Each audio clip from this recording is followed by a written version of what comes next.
Bentar, di share screen dulu.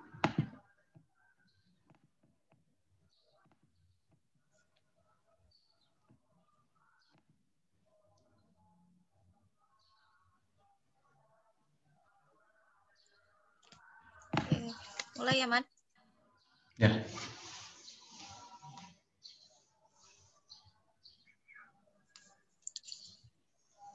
Assalamualaikum warahmatullahi wabarakatuh. Salam sejahtera bagi kita semua. Shalom, Om Swastiastu, Namo Buddhaya, salam kebajikan.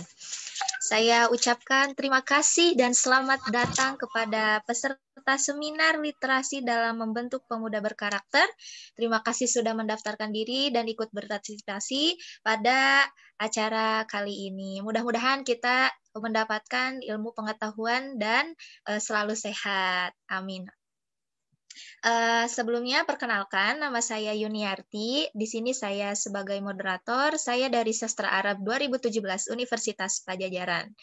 Oke, langsung saja nih ya. Pasti sudah menunggu siapa pemateri pada seminar kali ini. Udah nggak asing lagi pastinya ya, karena sudah terkenal di mana-mana. Sekarang ini lagi viral nih pematerinya. Wah, siapa kira-kira?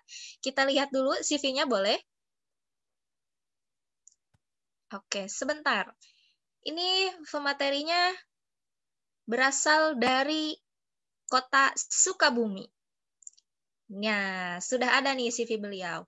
Nama lengkapnya adalah Karohman Hikmat. Sekarang sedang menempuh pendidikan di Universitas Pajajaran Fakultas Keperawatan.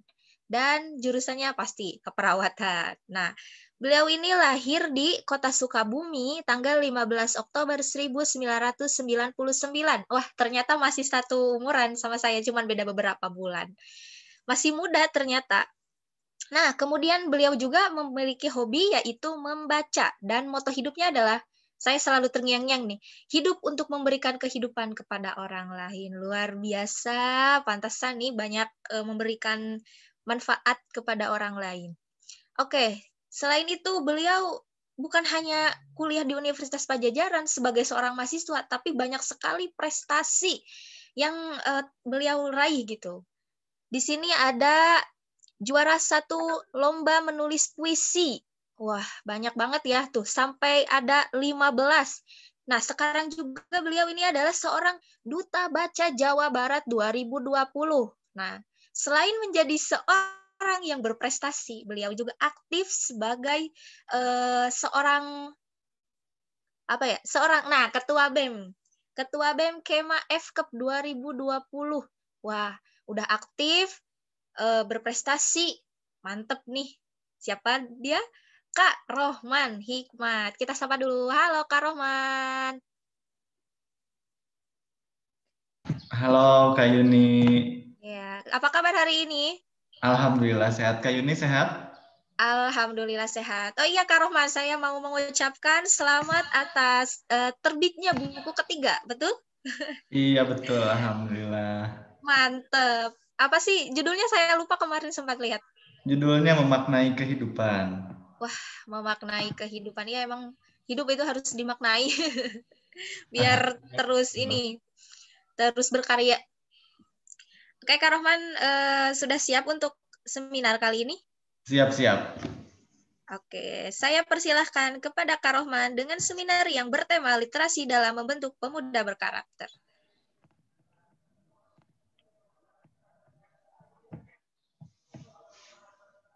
Sudah muncul tampilan layarnya? Sudah Kak Rohman. Oke, baik. Oke, baik. Bismillahirrahmanirrahim. Assalamualaikum warahmatullahi wabarakatuh. Selamat Waalaikumsalam. malam teman-teman semuanya. Hari ini kita bertemu lagi nih di setiap minggunya untuk sama-sama berbagi inspirasi, berbagi mengenai pengalaman-pengalaman yang telah dilalui, dan hari ini kita saling bertukar pikiran antara teman-teman peserta, moderator, dan juga saya yang berkenan untuk memberikan materi pada hari ini. Tentunya senang banget bisa bertemu lagi sama teman-teman semuanya di hari ini dengan mengambil tema yang luar biasa, yaitu peran literasi dalam membentuk pemuda berkarakter. Dan memang mengenai kepemudaan ini menjadi suatu hal yang sangat-sangat luar biasa ya dan menarik untuk dibahas karena memang jumlah pemuda, populasi pemuda ini akan semakin meningkat setiap tahunnya. Bahkan yang perlu kita sadari adalah bahwa di tahun 2045 atau bahkan di tahun 2030 kita akan segera menghadapi bonus demografi yang mana jumlah usia produktif ini lebih banyak dibandingkan dengan usia non produktif. Itu artinya kita sebagai pemuda ini akan memiliki banyak teman-teman baru, rekan-rekan baru, dan dengan adanya hal tersebut itu menunjukkan bahwa kita pun harus siap bersaing dengan mereka. Karena jika kita tidak siap bersaing, kita tidak memiliki kompetensi dan juga kapabilitas yang cukup untuk menghadapi tantangan di masa yang akan datang, maka kita akan semakin tenggelam. Dari sekian banyak ribuan bahkan jutaan pemuda yang ada di Indonesia, jika kitanya nggak siap untuk menghadapi, untuk bersama, untuk saling bergandengan tangan dengan mereka, karena ketidakmampuan kita, ya mungkin saja kita akan lepas, kita akan kalah, kita akan tenggelam. Karena untuk pemuda ini, ya untuk pemuda ini pasti akan sangat memberikan dampak yang lebih luas lagi untuk masyarakat.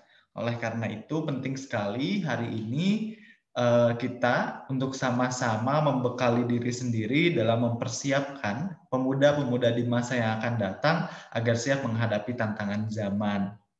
Maka dari itu senang banget lagi ya bisa sharing sama teman-teman semuanya. Pendaftarannya itu sudah ada 5.000 pendaftar, itu luar biasa antusiasmenya. Dan seminar ini pun tentunya tidak akan berjalan lancar dengan tidak adanya peserta.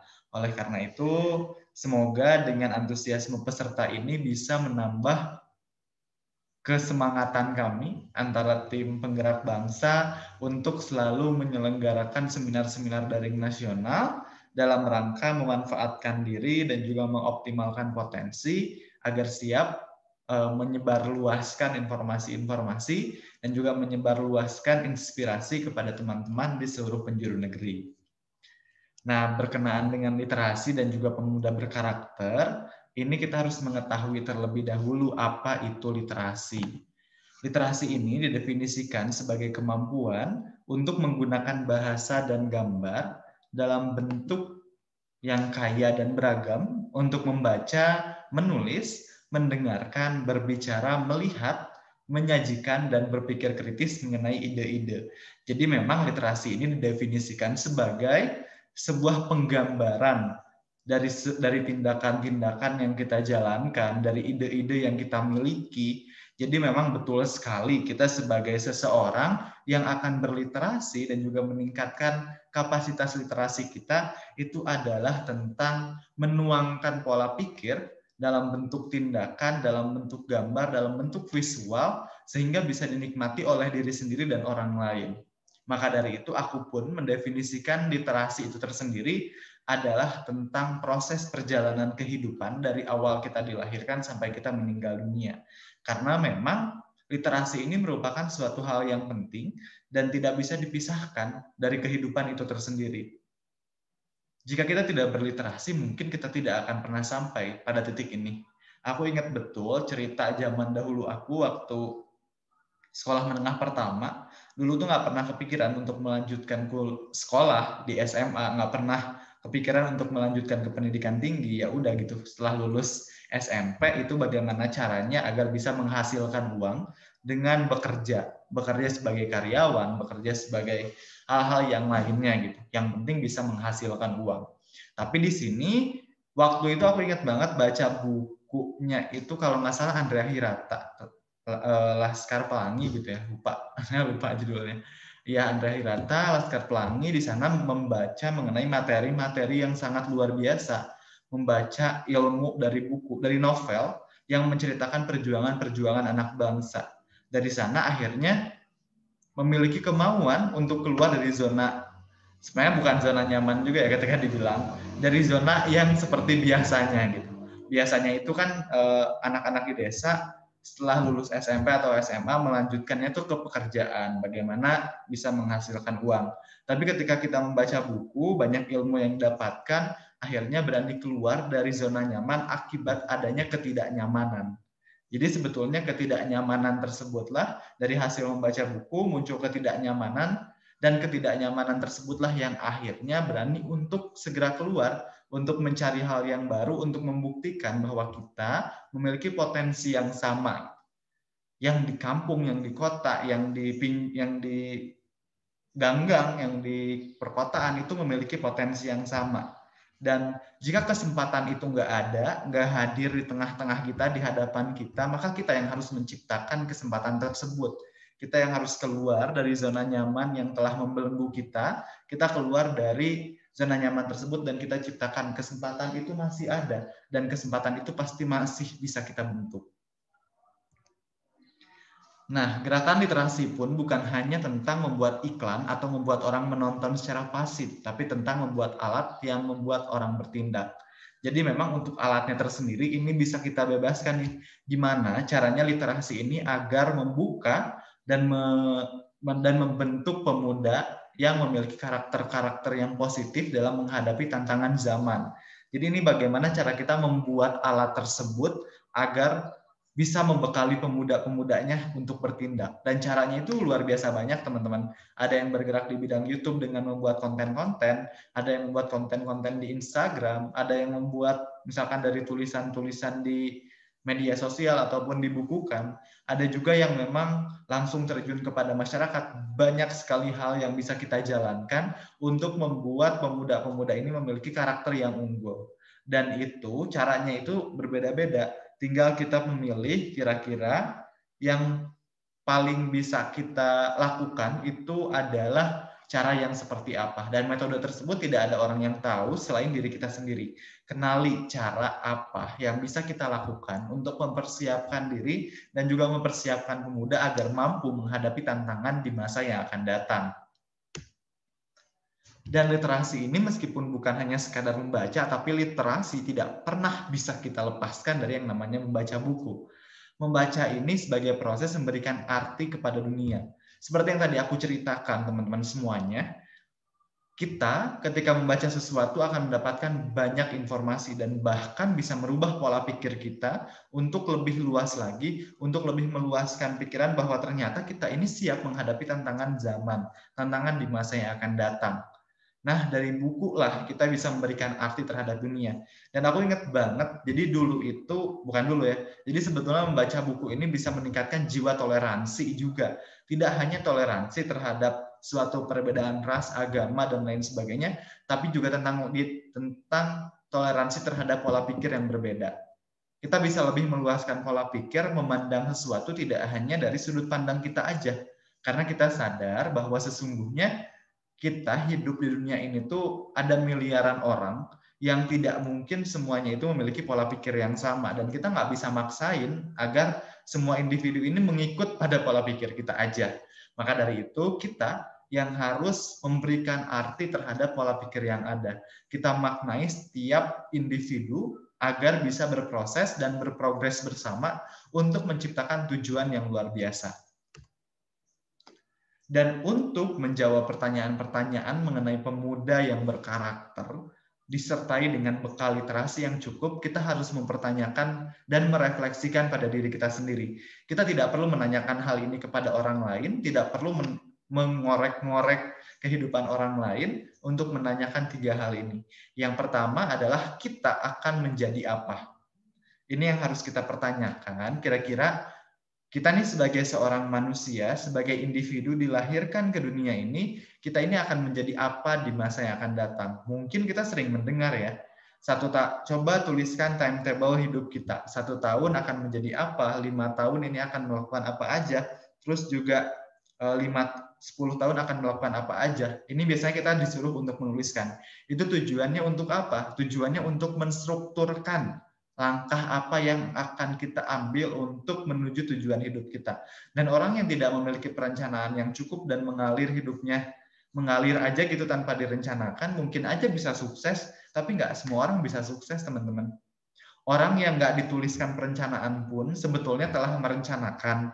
Mungkin di dalam otaknya, caranya aja berbeda.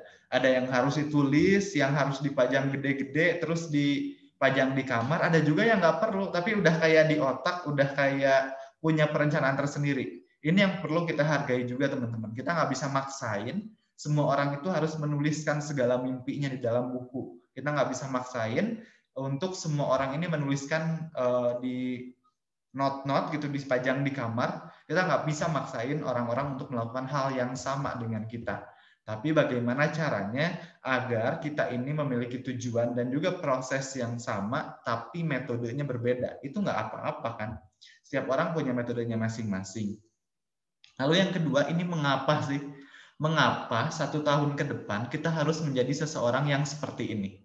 Misalkan aku tahun depan ini mau menjadi mahasiswa profesi yang akan melanjutkan pendidikan praktik di rumah sakit. Mengapa sih aku harus menjadi mahasiswa profesi? Karena aku mau jadi perawat. Kenapa sih aku harus jadi perawat? Mengapa harus jadi perawat? Karena aku sadari bahwa jumlah tenaga keperawatan Indonesia ini masih minim dan belum tersebar ke seluruh penjuru Indonesia.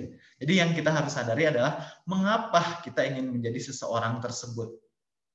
Karena dengan alasan mengapa, kita tuliskan sebanyak-banyaknya alasan tersebut, semakin banyak alasan, maka akan semakin tertutuplah alasan kita untuk berhenti menjadi seseorang. Lalu yang ketiga, akan bagaimana prosesnya.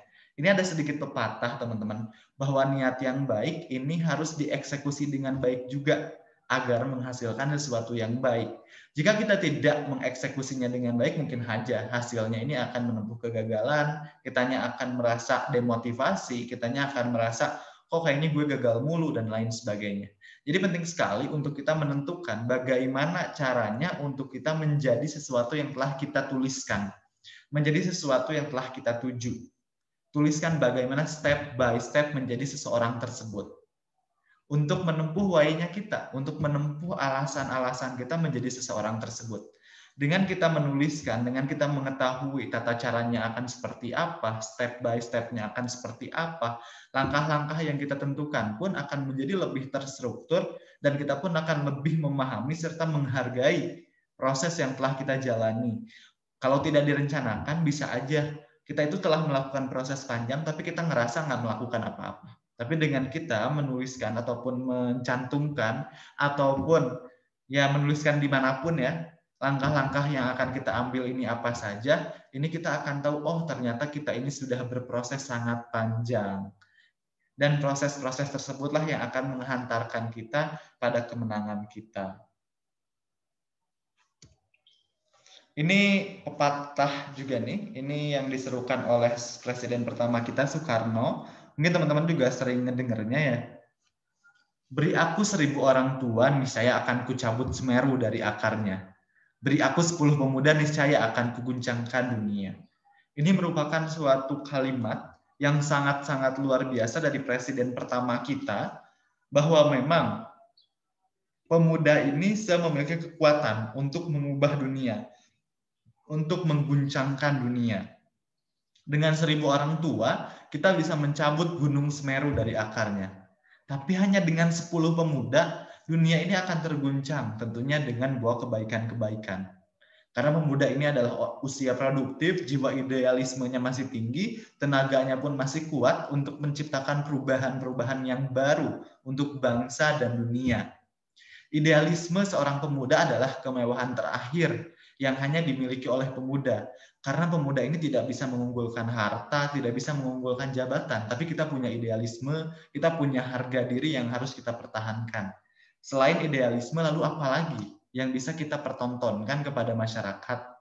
Kita ini pejuang, teman-teman. Kita ini punya sesuatu yang berlandaskan juga, yang memiliki tujuan untuk mencipta, yang memiliki suatu idealisme bahwa hal-hal ini harus ideal, bahwa hal-hal ini tidak bisa semuanya kita ya udahlah pasrah aja.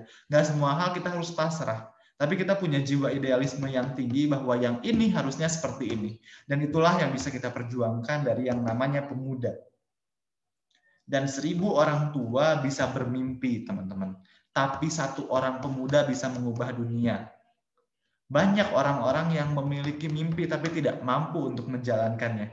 Kita sebagai seorang pemuda punya akses yang tidak terbatas, kita bisa kemana aja, kita bisa belajar apa saja dengan kemajuan teknologi, kita bisa mencari informasi dari mana saja, luar biasa sekali kesempatan-kesempatan yang bisa dibuka oleh pemuda hari ini. Banyak sekali pintu-pintu yang bisa kita buka untuk menatap, ternyata dunia masih butuh ini, dunia masih butuh ini. Dan hanya dengan satu orang pemuda kita bisa membawa perubahan untuk dunia. Dan pemuda itu adalah kita sendiri, teman-teman. Pemuda ini menjadi aset terpenting untuk sebuah negeri. Meningkatnya populasi manusia setiap tahunnya, begitu juga dengan populasi remaja. Namun sungguh disayangkan seiring kemajuan teknologi, terjadi banyak penyimpangan pada remaja kita dari moralitas hingga pergaulan mereka. Teman-teman, seperti yang sebelumnya dijelaskan, bahwa pemuda ini jiwa kemewahannya adalah idealisme. Dan ini yang harus kita pertanyakan hari ini. Masih adakah idealisme dalam diri kita? Masih maukah kita memperjuangkan kebenaran-kebenaran yang nyatanya tidak terjadi di mata kita? Dan itulah yang harus kita perjuangkan sebagai seorang pemuda. Terlebih lagi sekarang ini penyimpangan-penyimpangan pada pemuda kita sangat banyak terjadi dari mulai moralitas hingga pergaulan. Masih banyak sekali pemuda yang terjerat kasus narkoba. Banyak juga pemuda yang terjerat pada kasus pergaulan bebas sampai akhirnya seks di luar nikah. Banyak sekali permasalahan-permasalahan yang terjadi di pemuda saat ini. Dan kita nggak bisa mengandalkan pemerintah, kita tidak bisa mengandalkan orang tua, kita tidak bisa mengandalkan siapa-siapa selain diri kita sendiri sebagai seorang pemuda. Kitalah yang akan membawa perubahan pada pemuda hari ini. Kitalah yang akan membawa kemajuan pada Indonesia hari ini. Kitalah pejuang-pejuang yang akan menciptakan kemajuan di masa yang akan datang. Kita nggak bisa berharap pada orang lain selain diri kita sendiri. Oleh karena itu, ciptakanlah kemauan dan harapan-harapan tersebut pada diri seorang pemuda. Dan harapan-harapan itu hanya akan menjadi harapan, hanya akan menjadi gagasan jika tidak kita implementasikan. Mulai dari sekarang, lakukan apa yang bisa kita lakukan.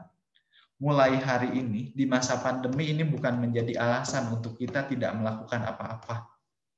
Tapi pandemi ini menjadi tantangan bagi seorang pemuda untuk membuktikan bahwa kita sanggup untuk membawa perubahan, sanggup untuk membawa kemajuan, dan siap untuk menciptakan kebaikan-kebaikan untuk bangsa dan juga untuk negara.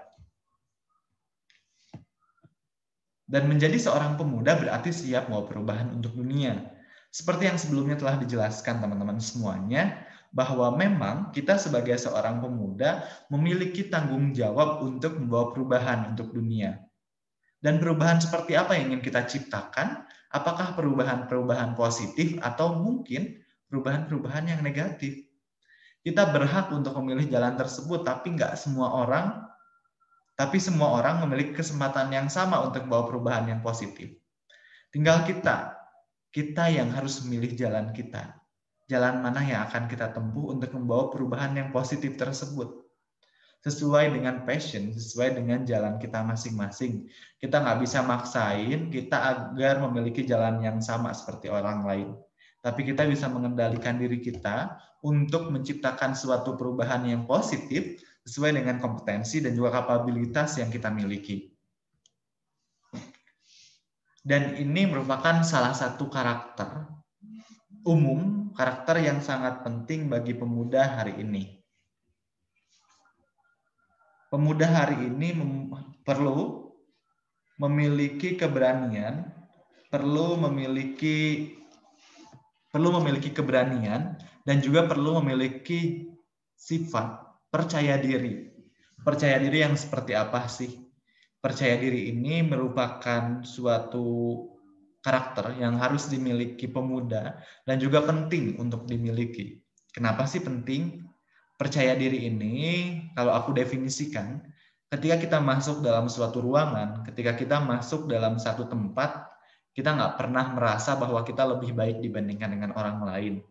Kita nggak pernah merasa bahwa orang lain lebih rendah dibandingkan kita. Tapi kita sadar bahwa ketika kita berada di suatu lingkungan, kita semua yang berada di lingkungan tersebut adalah orang-orang terpilih, orang-orang terbaik, dan kita semua layak untuk berada di posisi pemimpin, untuk berada di posisi juara, untuk meraih juara, untuk meraih penghargaan, kita semua berhak. Tapi seperti yang kita sadari bahwa nggak semuanya harus mendapat penghargaan berbentuk sertifikat, gelar ataupun predikat sebagai juara, ataupun jabatan tertentu sebagai pemimpin. Tapi seorang yang percaya diri adalah bagaimana dia bisa menempatkan sesuatu pada fungsinya dan juga sadar akan kompetensi yang dimiliki. Kita sadar kita punya potensi masing-masing, kita punya kelebihan masing-masing, kita nggak bisa maksa jadi orang lain, kita pun nggak bisa maksa orang lain untuk jadi kita. Dan kita menghargai serta mensyukuri kelebihan yang kita miliki, kita pun percaya bahwa kita layak untuk berada di posisi pemimpin ataupun mendapatkan gelar sebagai juara. Karena atas kepercayaan diri tersebutlah kita nggak akan pernah menghargai orang lain. Tapi kita akan selalu menganggap diri kita sebagai gelas kosong yang harus selalu diisi oleh ilmu dan pengetahuan. Kita niatkan dimanapun kita berada untuk terus belajar dan juga untuk memberdayakan. Karena satu level di atas pemimpin adalah membelajar. Satu level di atas pembelajar adalah seorang pembelajar yang memberdayakan sambil terus belajar. Jadi bagaimana caranya kita memberdayakan orang lain di sekeliling kita, tapi selain memberdayakan orang lain, kita pun belajar. Ketika kita memberdayakan orang lain, memberdayakan suatu komunitas atau organisasi, kita pun belajar, oh prosesnya seperti ini. Ketika kita memberdayakan orang lain, kita pun dapat ilmu dari mereka. Kita bukan hanya sebagai guru, teman-teman, tapi kita juga sebagai seorang murid. Karena guru yang baik tidak pernah terlahir dari murid yang tidak baik. Dan sebelum kita menjadi seorang guru, kita pun harus belajar menjadi seorang murid. Lalu, karakter apa aja sih yang harus kita miliki sebagai pemuda yang berkarakter? Tentunya ini penting sekali untuk kita ketahui dan untuk kita miliki, karena memang sejatinya pemuda yang berkarakter ini bukan hanya sekadar yang bilang, ini loh gue ini seorang pemimpin, gue ini seorang pimpinan di suatu organisasi, gue terlahir dari orang tua yang luar biasa, bukan cuma itu teman-teman semuanya. Tapi pemuda yang berkarakter itu bagaimana bisa menumbuhkan dirinya sendiri, memotivasi dirinya sendiri agar siap menciptakan sesuatu, siap memberikan perubahan untuk negeri ini. Nah, apa aja yuk kita simak sama-sama. Yang pertama, utamakan aksi daripada beradu opini. Ini teman-teman kayaknya udah sering banget ya kita tahu, yang sering banget untuk kita sadari, oh ternyata kita ini kadang terlalu sering beradu opini untuk membahas sesuatu yang sebetulnya kadang nggak perlu kita bahas gitu. Kadang nih kita tuh menggelutkan suatu permasalahan, kita memperdebatkan sesuatu padahal sesuatu yang kita perdebatkan ini bukan suatu hal yang penting-penting banget. Waktu untuk berdebat ini kita bisa melakukan banyak hal. Nah, kadang kita terjebak di suatu situasi di mana kita terlalu memikirkan. Kayaknya kita harus ngelakuin ini, tapi gimana? Akhirnya muncullah suatu perdebatan. Kita saling beradu opini tanpa landasan, kita hanya mengedepankan ego agar menjadi yang terdepan, agar menjadi yang terlihat, tanpa kita mau untuk melakukan apa-apa. Waktu ini hanya 24 jam, teman-teman. Kalau kita hanya gunakan untuk beradu opini tanpa melakukan aksi, percuma saja. Akan sangat disayangkan waktu yang kita miliki hanya untuk beradu sesuatu hal yang kadang tuh bisa jadi bukan itu yang harusnya kita opinikan. Tapi lakukanlah aksi yang bisa kita lakukan hari ini.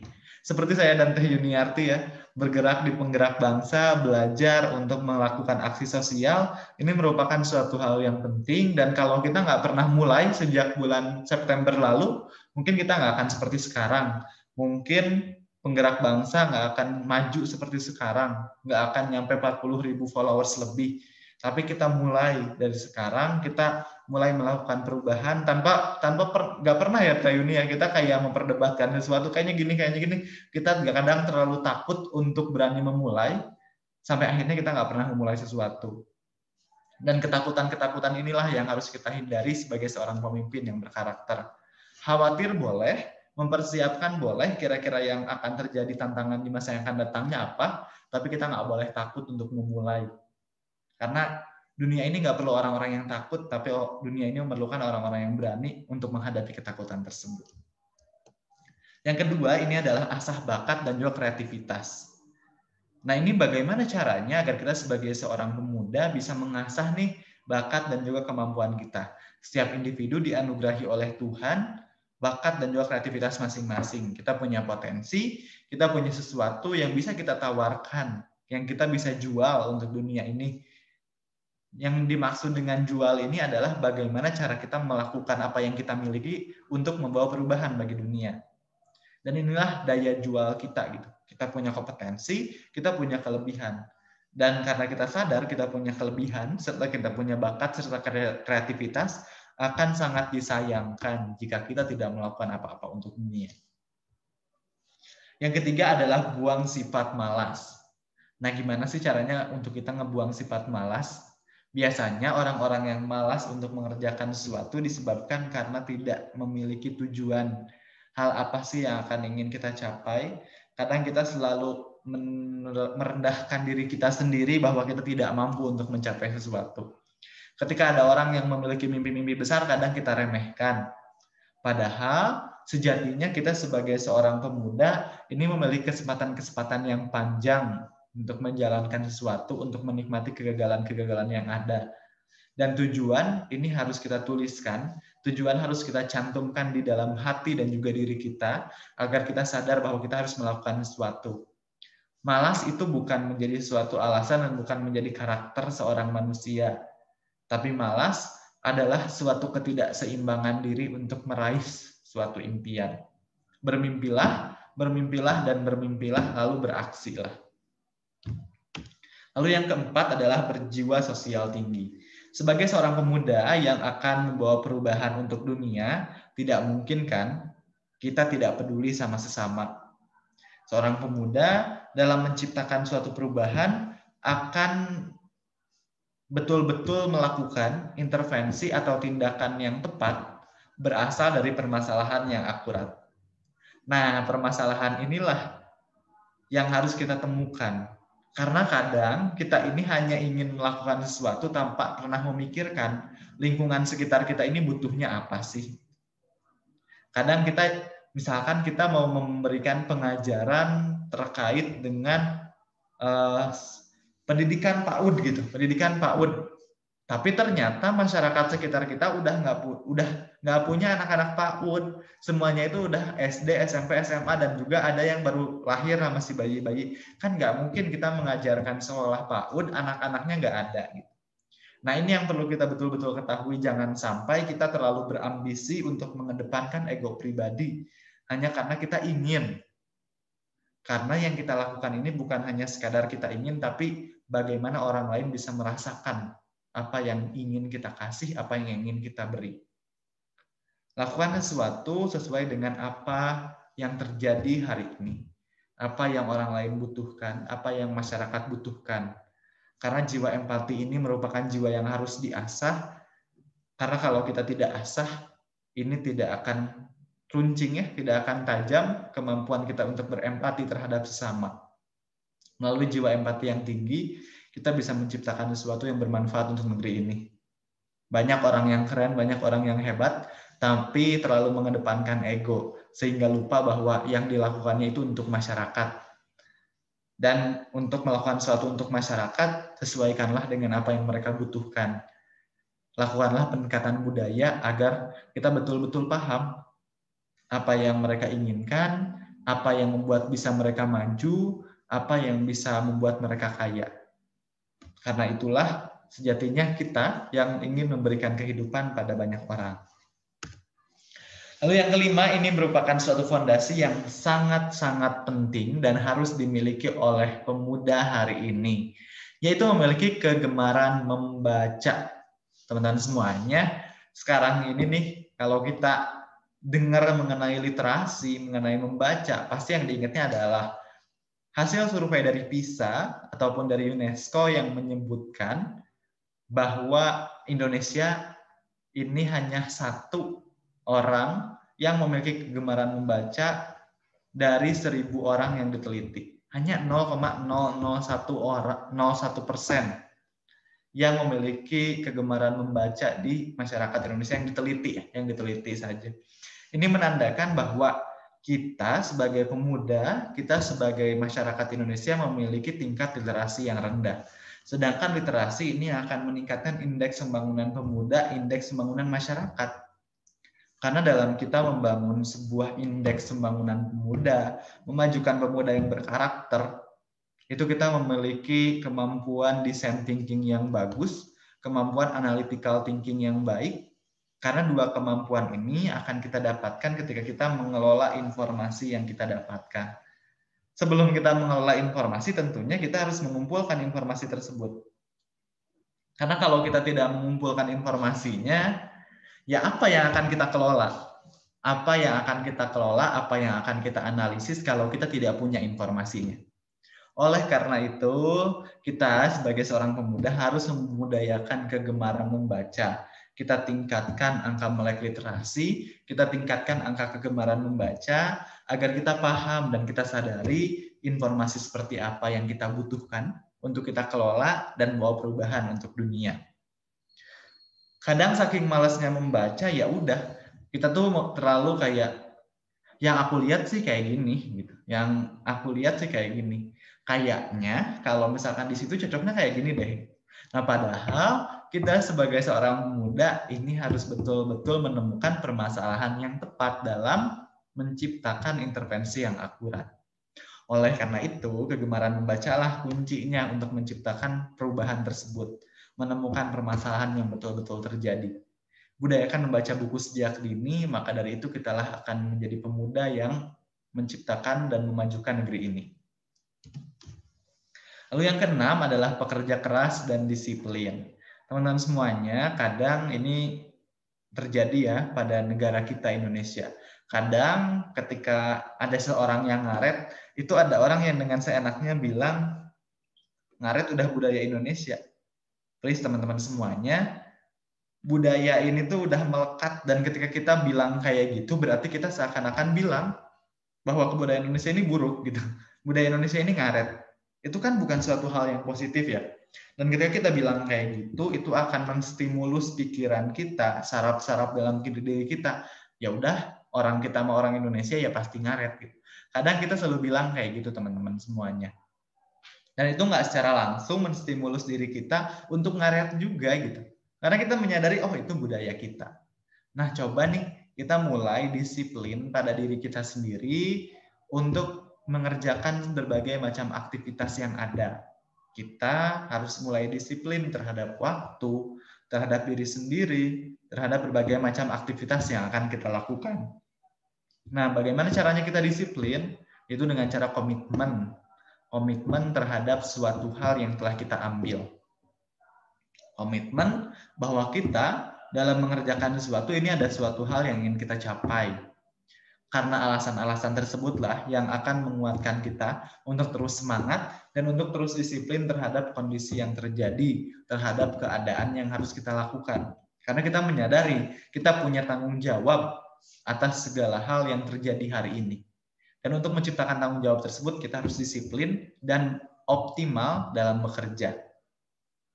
Orang yang pintar tuh banyak, teman-teman, tapi orang yang disiplin itu sedikit.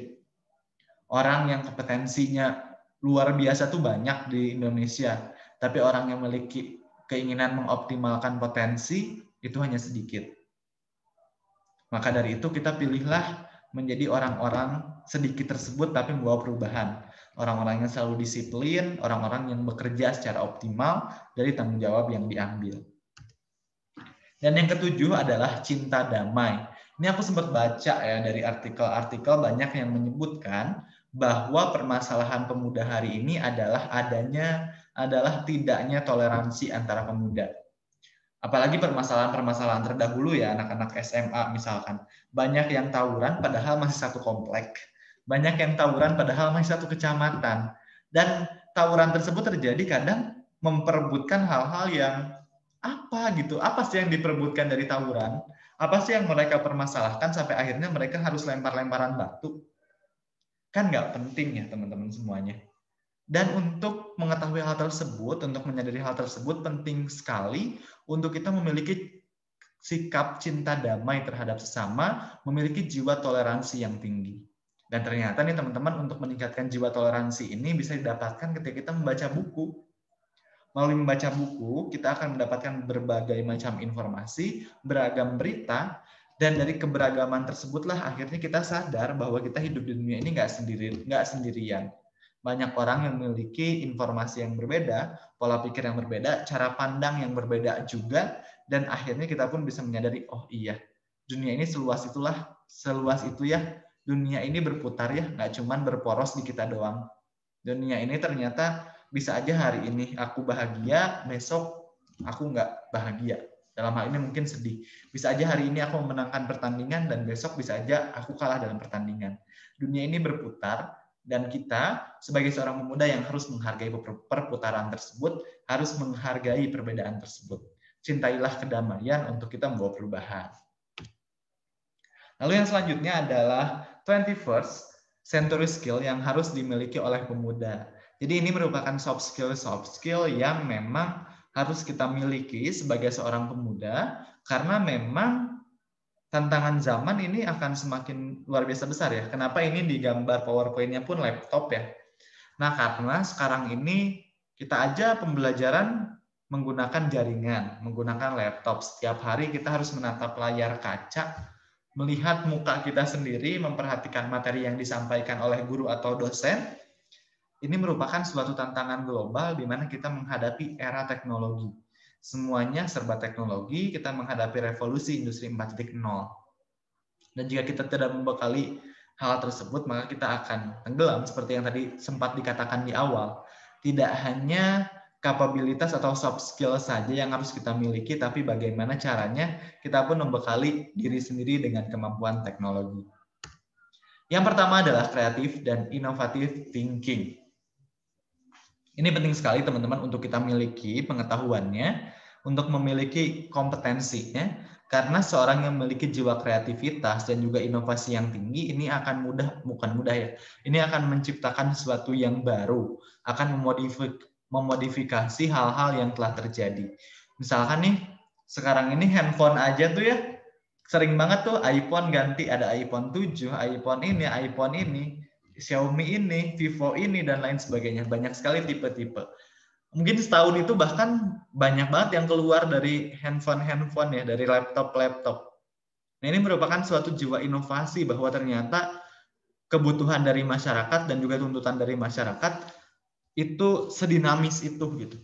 Kalau kita nggak bisa menghadapi tantangan yang dinamis tersebut, kita hanya bergerak di situ-situ aja, maka ya udah gitu, kita akan tenggelam, kita akan kalah, kita tidak akan diminati oleh masyarakat, khususnya produk-produk yang akan kita ciptakan. Meningkatkan kreativitas dan inovasi ini merupakan tanggung jawab kita sebagai seorang pemuda. Kalau kita nggak membekali diri sejak dini, kita nggak membiasakan untuk meningkatkan kreativitas serta inovasi kita, maka produk apa yang akan kita ciptakan? Apa yang akan kita tawarkan untuk dunia? Lalu yang kedua adalah communication. Ini kemampuan komunikasi. Merupakan suatu hal yang penting juga dalam menjalankan aktivitas di masa sekarang ini, teman-teman semuanya. Ini kalau misalkan kita sering mendengar, kadang ada the power of orang dalam. Ini bukan the power of orang dalam, teman-teman, tapi bagaimana cara kita membangun relasi, membangun komunikasi yang bagus, karena percuma kita udah punya relasi, kita udah dekat sama orang, tapi jalinan komunikasi kita nggak bagus. Orang lain nggak akan paham apa yang kita inginkan, orang lain nggak akan paham apa yang kita butuhkan. Komunikasi ini penting sekali untuk kita miliki. Bagaimana komunikasi ini pun sebenarnya berkaitan dengan sikap toleransi dan menghargai orang lain. Ketika kita komunikasi sama orang yang lebih tua itu harus seperti apa? Komunikasi sama geng-geng anak muda yang milenial itu harus seperti apa? Komunikasi yang ketika umum itu harus seperti apa? Dan komunikasi sama diri sendiri itu harus seperti apa? Gimana caranya kita berbicara dengan diri sendiri, membicarakan apa yang kita butuhkan, apa yang kita tangisi, apa yang kita sedihi. Akhirnya kita sadar ternyata, oh gue tuh harus ngelakuin ini. Dan hal-hal yang lainnya. Lalu yang selanjutnya adalah collaboration. Teman-teman semuanya, dalam menciptakan sesuatu kita tidak mungkin sendirian. Penggerak bangsa pun tumbuh dan berdiri tidak oleh satu orang, tapi oleh 2 orang sama Kak Yuniarti. Maka dari itu diperlukan jiwa kolaborasi yang tinggi. Saya dari keperawatan, Kak Yuniarti dari sastra Arab, barangkali kita bisa membuat klinik untuk turis-turis Arab. Kan itu bisa dikolaborasikan. Dan banyak sekali hal-hal yang tidak maju karena kita bergerak sendirian, teman-teman semuanya. Sedangkan seperti yang kita ketahui, kita nggak bisa memprediksi nih, hari ini mungkin produk kita masih laku di pasaran. Tapi esok atau lusa kita nggak akan pernah tahu produk seperti apa sih yang dibutuhkan oleh masyarakat. Makanya kan sekarang itu ada perpaduan makanan, misalkan perpaduan makanan khas ini dengan khas ini dipadukan, ada perpaduan budaya ini dengan budaya ini disatukan. Misalkan baju Jepang tapi mereknya batik, tapi batik gitu. Kan itu juga suatu hal yang merupakan kolaborasi dan mungkin dinikmati oleh pasar gitu. Ini merupakan kolaborasi, ini merupakan suatu hal yang penting untuk kita miliki dalam menciptakan perubahan bagi negeri ini. Dan yang terakhir adalah kemampuan critical thinking yang baik. Bagaimana caranya kita menganalisis sesuatu, mendesain thinking sesuatu, mengkritisi sesuatu. Bukan berarti kita banyak tanya atau kita sok tahu gitu. Kadang misalkan nih ketika di suatu pembelajaran banyak orang yang nanya, suka di ini ya, suka disirik-sirikin, itu mah ambis banget, caper banget dan lain sebagainya. Mungkin aja dia itu yang sering bertanya emang benar-benar nggak tahu teman-teman dan ingin menggali informasi. Dan nggak apa-apa ketika kita ingin menggali informasi yang banyak karena kita sadar, oh ternyata kayaknya ini tuh dari mana ya, kok kayak gini, kok kayak gini. Nggak apa-apa untuk kita menanyakan berbagai macam hal untuk menemukan jawaban yang sesungguhnya. Dan ini beberapa slide terakhir akan ada quotes ya mungkin. Ada quotes yaitu pemuda berkarakter tangguh adalah mereka yang memiliki karakter moral dan karakter kinerja. Pemuda yang beriman dan bertakwa, berintegritas tinggi, jujur, santun, bertanggung jawab, disiplin, kerja keras, kerja cerdas, kerja ikhlas, dan kerja tuntas. Kalau misalkan dilihat dari quotes yang barusan dibacakan, banyak sekali ya teman-teman semuanya yang harus kita miliki, yang harus kita miliki kompetensinya sebagai seorang pemuda. Tapi bukan tentang komponen-komponen yang ada teman-teman, tapi bagaimana cara kita memulai diri kita untuk berproses menuju lebih baik lagi. Orang yang memiliki kompetensi seperti ini banyak teman-teman, tapi orang yang mau belajar itu sedikit. Orang yang meniatkan diri sebagai gelas kosong yang harus diisi, ini sedikit teman-teman, dan kita pun harus memberdayakan diri kita. Jadi gini teman-teman konsepnya, aku ulangi lagi yang awal, bahwa satu level di atas pemimpin adalah pembelajar. Dan satu level di atas pembelajar adalah pemberdaya yang sambil belajar. Ketika kita sadar bahwa teko kita penuh, teman-teman, atau gelas kita penuh, maka ketika kita pun diisi, ini teman-teman ketika diisi ya akan semakin penuh ya. Nggak akan menambah juga kapasitas air dalam gelas tersebut. Maka dari itu kita harus menuangkannya kepada gelas yang lain. Kita berdayakan orang lain agar gelas kita tuh istilahnya patut untuk diisi kembali. Kita menyadari ketika kita mengajari orang lain, berdiskusi bersama orang lain, memberikan pengetahuan kepada orang lain, bukan berarti kita untuk mengurangi ilmu kita, tapi kita pun agar siap untuk terus-terusan menerima ilmu dari orang lain. Jadi kita tuh substitusi lah, kita saling belajar antara satu dengan yang lain, kita saling mengisi antara satu dengan yang lain. Pemuda adalah masa depan bangsa dan negara. Pemuda juga harapan bagi dunia. Karenanya pemuda harus maju dan berani menaklukkan dunia. Kita sebagai seorang pemuda harus memiliki harapan-harapan ke depan. Karena masa depan akan banyak muncul dan dinahkodai oleh tokoh-tokoh muda yang mendunia. Semoga tokoh-tokoh muda yang mendunia tersebut adalah saya, Kak Yuniarti, dan teman-teman yang hadir untuk mengikuti seminar hari ini. Teman-teman ini sudah sangat luar biasa, telah mengikuti seminar di masa, sekarang ini weekend ya teman-teman, weekend, hari-harinya libur, kita bisa tidur, banyak tidur, dan lain sebagainya. Tapi teman-teman bersedia untuk menyempatkan diri untuk mengisi dengan ilmu-ilmu, memperbanyak materi, dan juga tidak pernah puas terhadap pencapaian hari ini. Itu adalah suatu hal dan juga suatu awalan yang sangat luar biasa. Semoga kita tidak pernah berhenti untuk belajar karena Indonesia membutuhkan orang-orang seperti kita. Oke, paling itu aja yang bisa saya sampaikan. Mungkin dari materi yang tadi telah disampaikan, saya selalu percaya bahwa teori itu tidak semudah yang dipraktikkan. Tapi percayalah, meskipun tidak mudah untuk mempraktikkan teori-teori yang tadi telah disampaikan, tapi ketika kita berani memulai, maka kita telah memulai hal tersebut, men-start hal tersebut, seenggaknya kita sudah berani untuk memulainya. Apapun yang terjadi, tantangannya akan kita hadapi, yang paling penting adalah konsisten terhadap hal yang ingin kita lakukan dan hal yang ingin kita capai. Karena kita nggak bisa berharap tantangan di masa yang akan datang ini akan mudah kita hadapi. Tapi kita selalu percaya dan kita selalu berharap pada diri kita sendiri bersama dengan Tuhan bahwa kita pasti siap untuk menghadapi tantangan-tantangan tersebut. Meskipun kita nggak pernah bisa memprediksinya tantangan tersebut akan besar atau kecil, tapi kita sanggup dan kita siap serta kita meniatkan diri untuk membawa perubahan dan menghadapi tantangan-tantangan yang ada di masa yang akan datang. Sekian dari saya. Terima kasih banyak. Wassalamualaikum warahmatullahi wabarakatuh. Saya kembalikan kepada moderator. Waalaikumsalam warahmatullahi wabarakatuh. Luar biasa, saya ingin tepuk tangan online.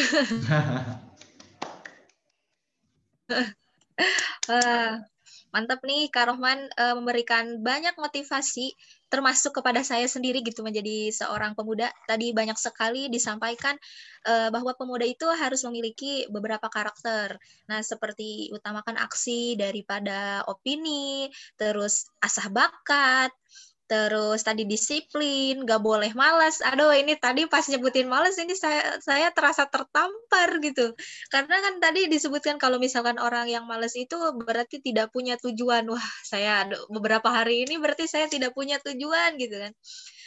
Nah, tapi kan sekarang itu udah berkolaborasi dengan Kak Rohman, jadi alhamdulillah gitu dapat pekerjaan menjadi seorang moderator.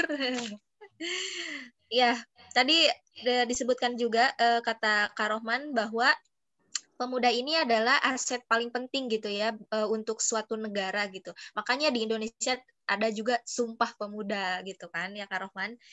Emang penting banget nih, bayangin kalau misalkan di Indonesia itu pemudanya cinta damai, terus percaya diri, inovatif, kreatif. Wah, Indonesia di masa yang akan datang akan jadi seperti apa gitu. Keren banget. Jadi lakukan apa yang bisa kita lakukan hari ini, kata Kak Rohman tadi ya.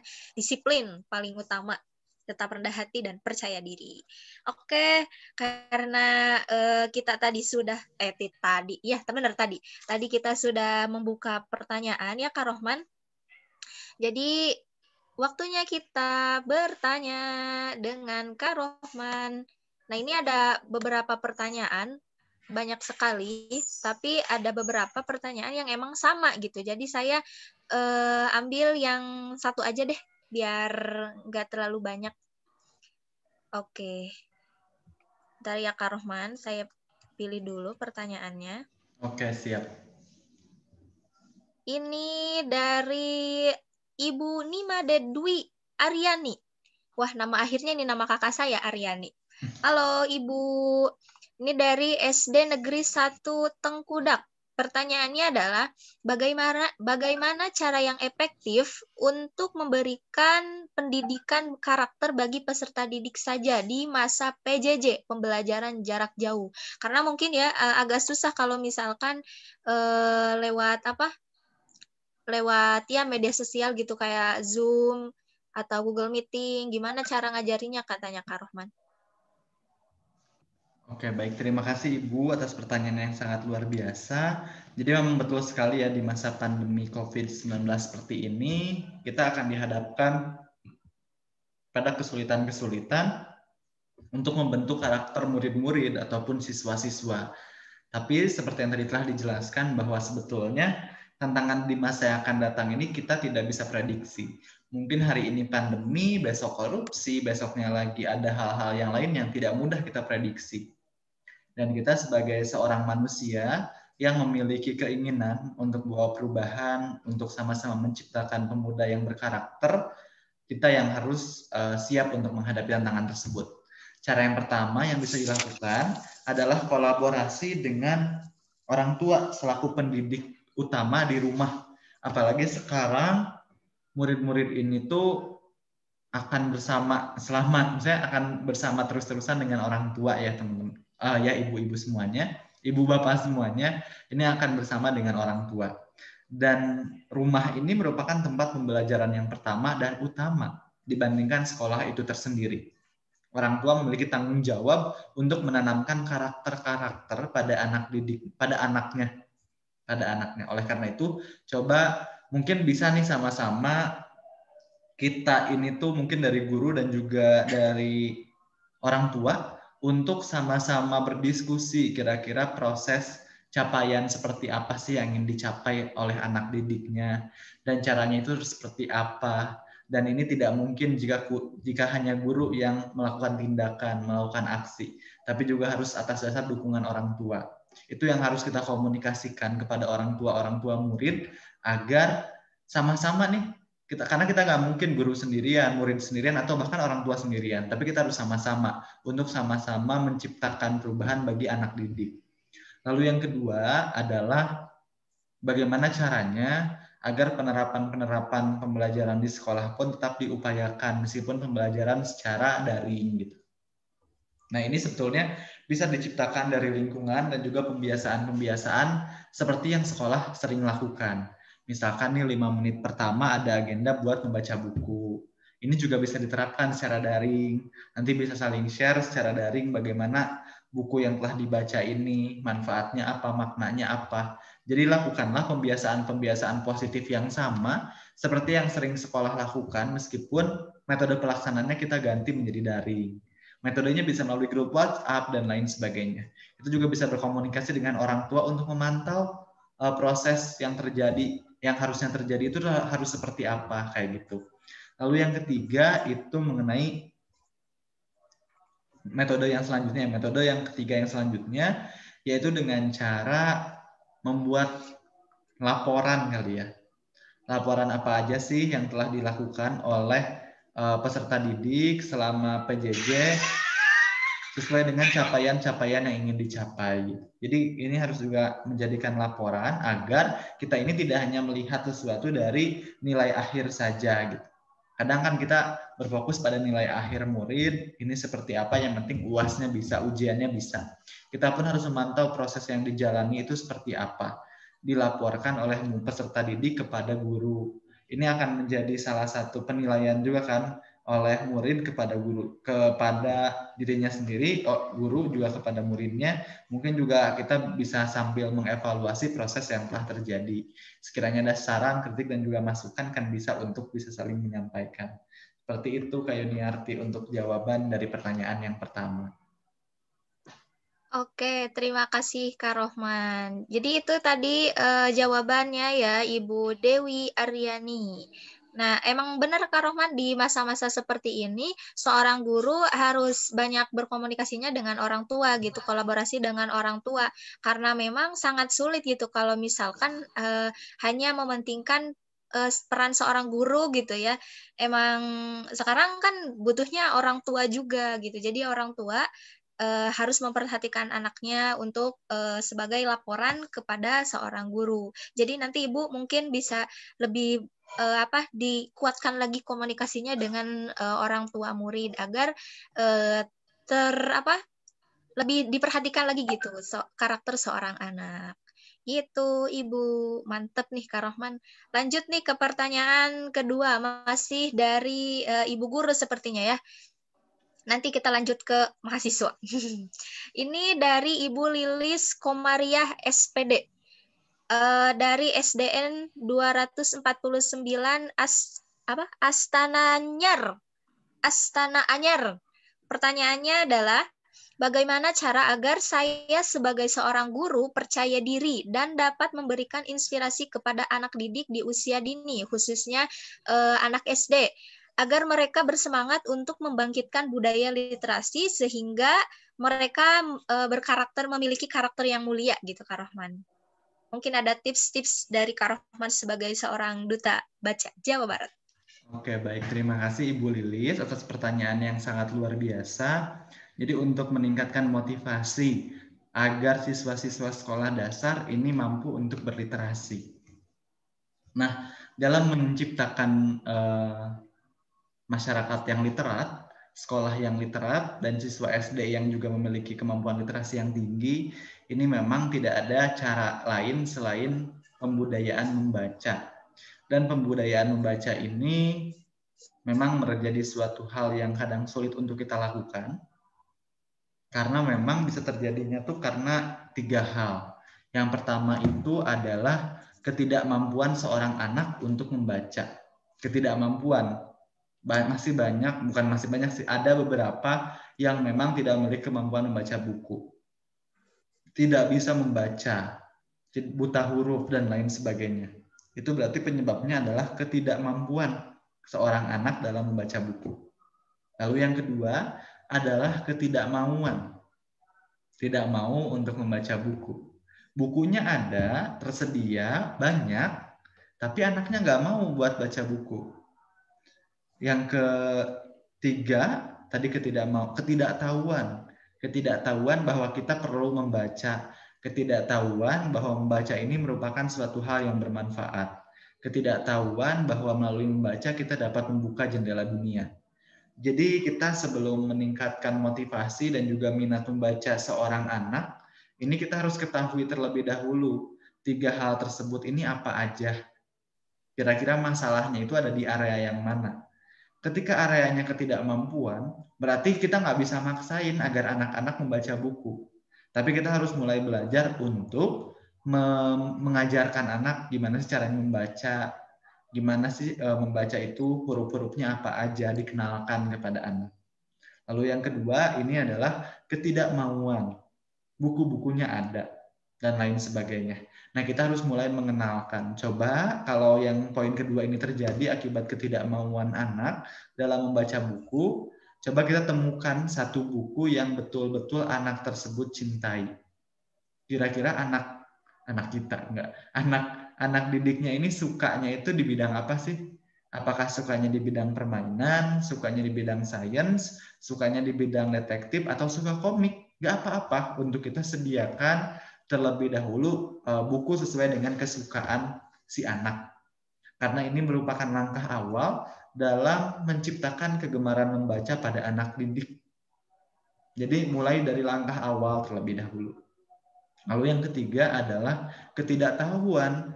Berarti kita harus memberikan pengajaran, ini manfaat membaca. Membaca ini bisa membawa kita ke pola pikir yang lebih luas, bisa membawa perubahan pada dunia, dan bisa membuka jendela dunia. Kita bisa tahu apapun dari membaca. Yang perlu kita lakukan berarti adalah memberikan pengajaran tentang membaca itu tersendiri. Manfaatnya apa aja, apa itu membaca, caranya seperti apa, buku apa saja yang harus dibaca sesuai usia, dan lain sebagainya. Jadi memang kita harus menemukan permasalahannya terlebih dahulu. Kira-kira dari ketiga hal yang tadi telah disebutkan, masalah mana nih yang telah terjadi? Agar kita pun nggak memaksakan, kita nggak bisa maksain anak-anak membaca padahal kita nggak tahu permasalahannya apa. Kita harus analisis terlebih dahulu permasalahan yang terjadi seperti apa, lalu untuk langkah-langkahnya pun kita harus berkolaborasi dengan pihak-pihak yang lain. Anak tidak mau membaca berarti kita harus melibatkan orang terdekat anak. Bisa jadi orang tua, bisa jadi kerabat terdekat, bisa jadi teman dekat. Ketika anak tidak mampu berarti kita harus juga mencari orang-orang yang mampu untuk memberikan pengajaran dalam proses membaca.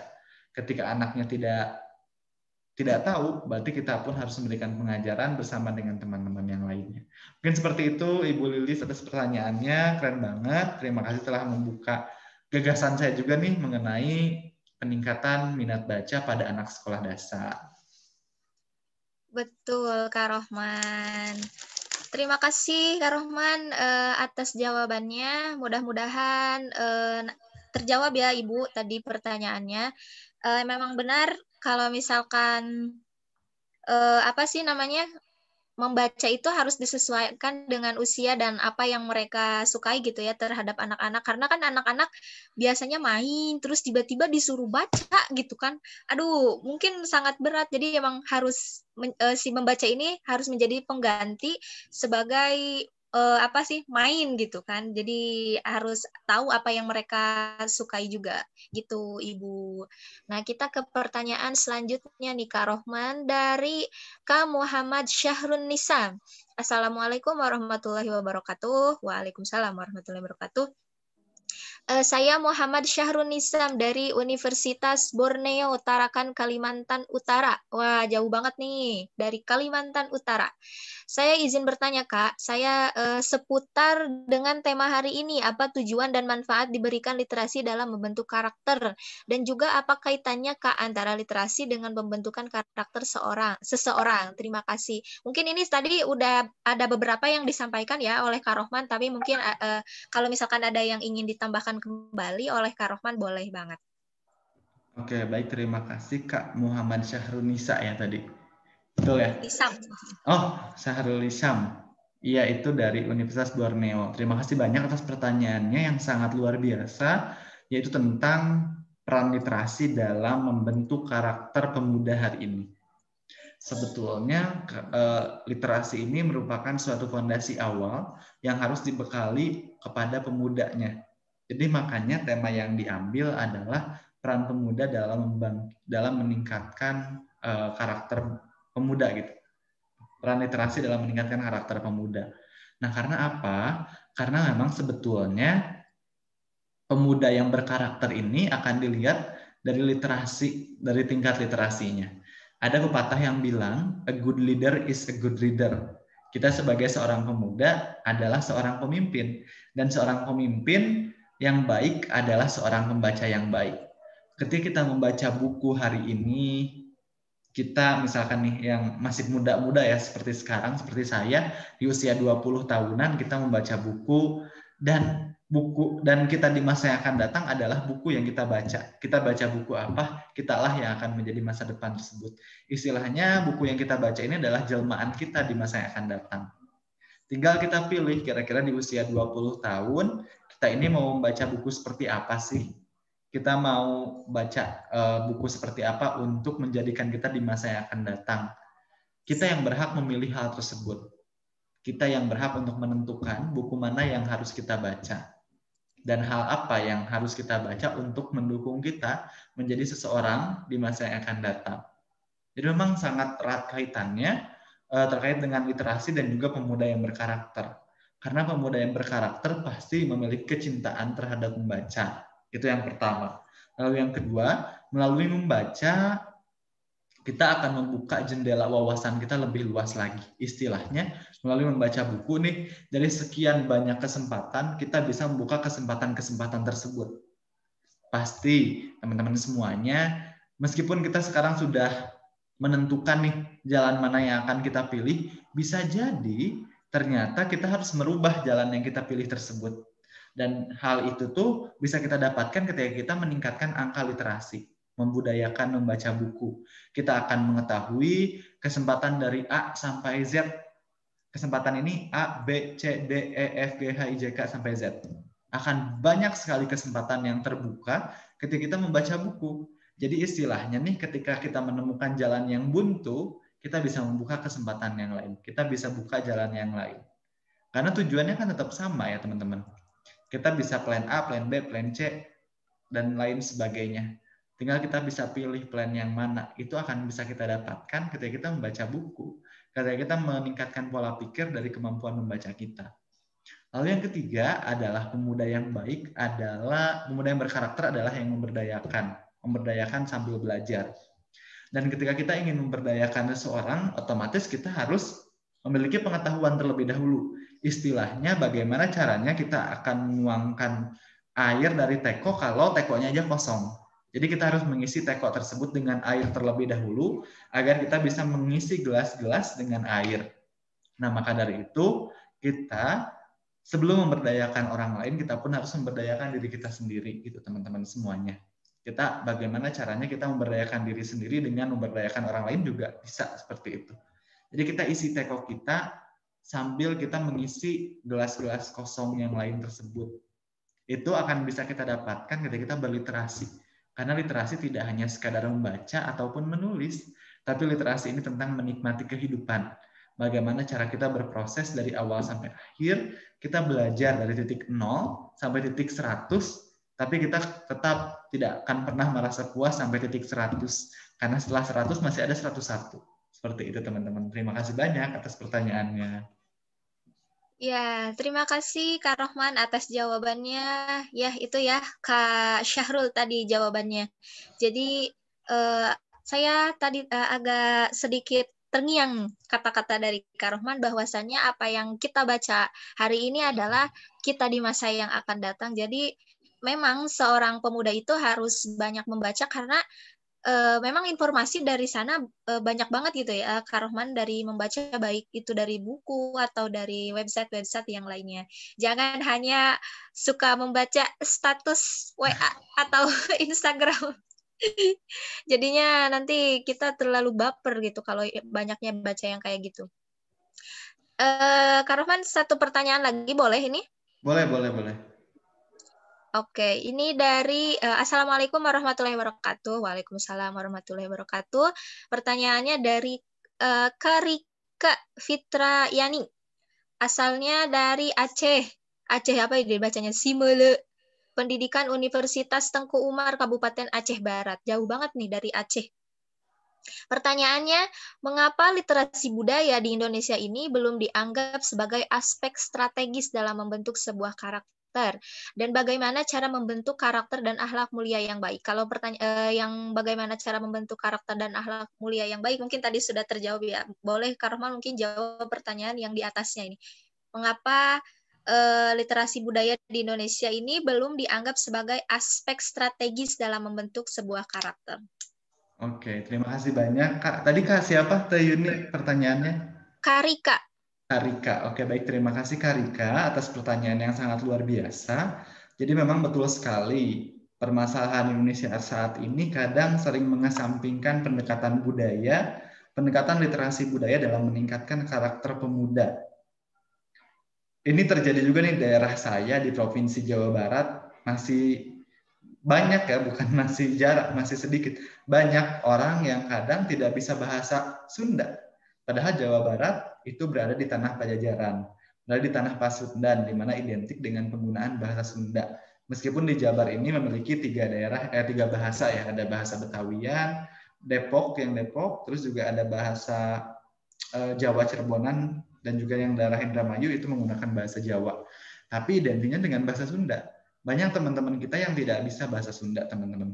Jadi memang betul kondisinya seperti itu. Dan untuk alasannya kenapa, sepertinya kalau saya lihat orang Indonesia ini cenderung ikut-ikutan gitu. Ikut yang trending saat ini. Yang tren saat ini apa? Penggunaan kata which is, literally, dan lain sebagainya. Dan itu kadang meninggalkan budaya-budaya yang ada. Padahal kan sebetulnya yang trending-trending itu belum tentu baik ya buat kita. Jadi kadang kita ini cenderung untuk mengikuti apa yang tren saat ini. Dari segi pakaian, dari segi bahasa yang digunakan. Nggak apa-apa kok untuk kita mempelajari bahasa asing, tapi jangan lupa bahasa daerah, karena itu adalah bahasa ibu kita. Ini juga menjadi suatu permasalahan yang kadang sering dilupakan. Dan menurutku pribadi itulah alasan-alasannya. Bukan atas dasar pembudayaan itu belum dilaksanakan. Banyak kok orang-orang yang peduli terhadap budaya. Seperti ada di Jawa Barat itu ada paguyuban Kesundaan gitu namanya Damas. Itu juga yang bergerak di bidang kesundaan, bagaimana melakukan pendekatan-pendekatan budaya Sunda. Aware terhadap pakaian batik dan lain pakaian-pakaian adat Sunda dan juga penggunaan bahasa Sunda. Ini saya kasih contohnya itu Sunda karena saya tinggalnya itu di daerah Jawa Barat ya teman-teman. Jadi mohon maaf kalau misalkan tidak bisa menyebutkan daerah-daerah yang lain gitu karena nggak tahu kondisinya seperti apa. Nah, untuk caranya tersendiri, sebetulnya budaya ini justru bisa kita lakukan untuk pendekatan karakter seseorang, untuk membentuk karakter individu seseorang. Bahkan dulu Wali Songo dalam menyebarkan agama yang dianutnya itu pun menggunakan pendekatan seni. Ada yang menggunakan wayang dan lain sebagainya. Jadi memang pendekatan budaya ini merupakan suatu hal yang penting juga untuk meningkatkan karakteristik seseorang, untuk meningkatkan kapabilitas seseorang. Kita lakukan pendekatan-pendekatan budaya yang sesuai dengan lingkungannya. Dan kita pun harus menyadari bahwa budaya ini tuh harus kita lestarikan, harus kita jaga agar tidak hilang, agar tidak diambil orang. Nah, jadi masalahnya adalah maukah remaja hari ini melestarikan budaya yang ada di Indonesia? Ini yang harus kita tanyakan nih sama diri kita masing-masing. Kita mau atau enggak? Dan jawabannya harus mau sebetulnya. Karena itu adalah kekayaan. Budaya ini adalah kekayaan masyarakat Indonesia yang harus kita pertahankan. Jika kita tidak melestarikan budaya kita, akan siapa lagi? Itu merupakan ciri otentik dari negara kita, negara Indonesia. Ciri otentik dari masyarakat Indonesia. Kalau budaya saja kita sudah tidak punya, lalu kita akan punya apa? Itu yang harus kita tanyakan sama diri kita sendiri. Istilah yang paling awal bahwa kita ini punya idealisme dan harga diri bagi seorang pemuda. Itulah kemewahan yang kita miliki. Dan idealisme serta harga diri suatu bangsa juga bisa dilihat dari budayanya. Nah, ini nih yang harus kita pahami. Budaya adalah bagian dari harga diri masyarakat Indonesia. Apakah kita rela harga diri kita ini luntur dan diambil oleh orang lain? Nah, ini kan kita tidak rela. Maka dari itu kita harus jaga budaya Indonesia. Gitu Kak Yuniarti, terima kasih tadi atas pertanyaannya Kak Rika, luar biasa banget. Ya, terima kasih Kak Rohman yang telah memberikan jawaban juga yang sangat luar biasa tadi ya. Memang benar pada masa sekarang ini banyak sekali pemuda yang mengikuti budaya dari luar gitu ya, sehingga lupa dengan budayanya sendiri.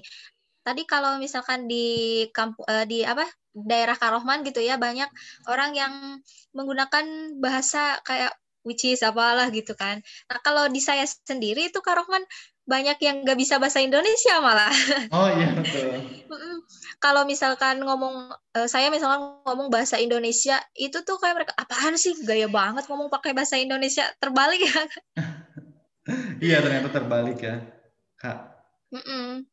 Jadi ya tadi kata Kak Rohman, memang budaya adalah merupakan harga diri suatu bangsa. Jadi mari kita jaga budaya kita yang baik-baik, dijaga supaya memang menjadi harga seorang dalam satu negara gitu ya, Kak Rohman.